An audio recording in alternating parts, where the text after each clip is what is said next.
అబ్బో ఇక్కడ కేజీ చీరలు కొంటే అర కేజీ చీరలు ఫ్రీ అంట. మంగళ్య షాపింగ్ మాల్ కేజీల్లో సేల్, టన్నుల్లో ఆనందం.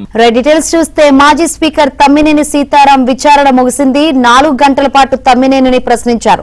మరోసారి విచారణకు రావాల్సి ఉంటుందని తమ్మినేనికి చెప్పారు. అయితే కోర్టు సూచనతో ఇప్పుడే ఈ కేసుపై తానేమి మాట్లాడలేదని తెలిపారు. కాగా ఫేక్ డాక్యుమెంట్ తో భూమి రిజిస్ట్రేషన్ చేసుకున్నట్లు తమ్మినేని సీతారాంపై కేసు నమోదైంది. మరోవైపు ఆముదాల వలస నివాసంలో తమ్మినేని వాణిని పోలీసులు ప్రశ్నించారు.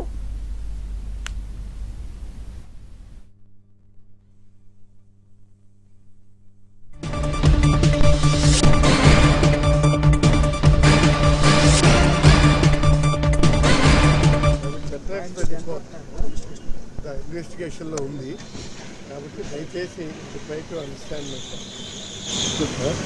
మీరు అర్థం చేసుకోవాల్సిందిగా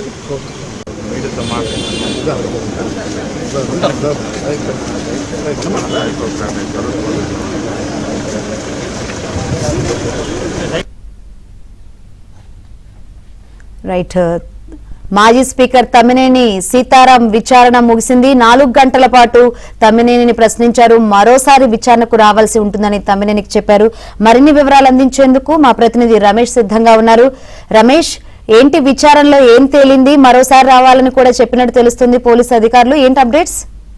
శంకరి, ఏదైతే భూ కబ్జా కేసుకు సంబంధించి ఫేక్ డాక్యుమెంట్లు సృష్టించారనే నెపంతో ఏర్పాటైనటువంటి కేసులో హైకోర్టు సూచనల మేరకు కొద్దిసేపటి క్రితం తమ్మినేని సీతారాంకు జరిపినటువంటి విచారణ పూర్తయింది. మొత్తం దాదాపు ఉదయం 10 గంటల నుంచి 3 గంటల వరకు విచారణ సాగింది. సుమారు 4 గంటల పాటు విచారణలో పోలీసులు వివిధ కోణాల్లో తమ్మినేని సీతారాం ప్రశ్నించారు. శ్రీకాకుళం రూరల్ పోలీస్ స్టేషన్ లో ఎస్ఐ నేతృత్వంలో విచారణాధికారిగా ఎస్ఐ ఉన్నారు.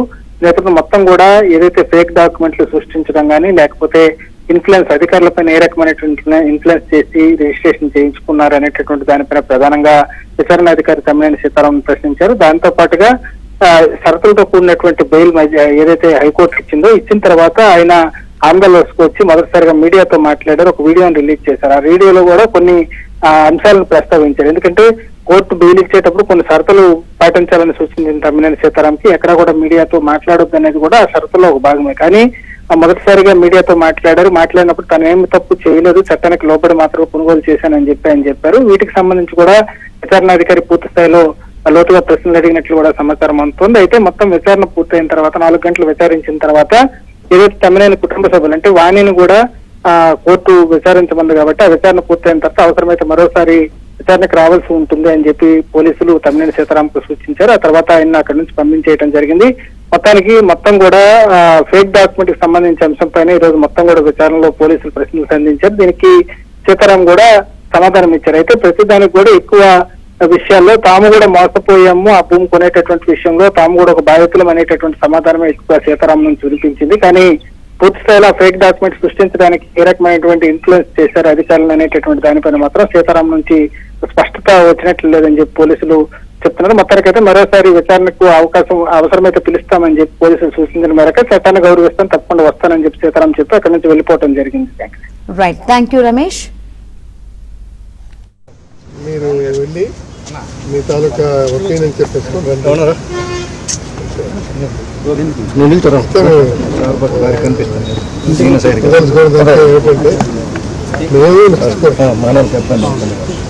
మేము కూడా మెచ్చుకోండి. ఒక సైడ్ వెనకరండి ఇంకా